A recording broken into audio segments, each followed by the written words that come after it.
Okay guys, good morning. Ayan. Breakfast na tayo. Ayan. Meron akong embutido at saka pritong galunggong. Alam niyo ba itong galunggong na to? Ginanga muna. Pinaksiw ni Daddy Be. Ayan. At saka ipinirito. Kaya malasa na guys. Dapat pagpipisa ako ng kamatis, sabi ko kay Daddy Be, wag na. Kasi malasa na yung ulam ko guys.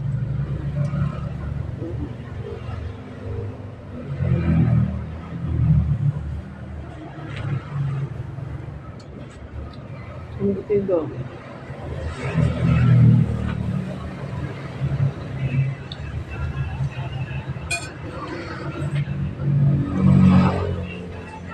Yung kape. Mainit pa yung ano ko.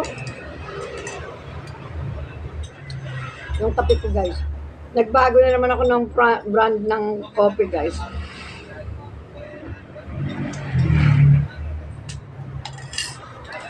Walang sugar. Okay guys, thank you for watching. Love, love, love. See you next vlog.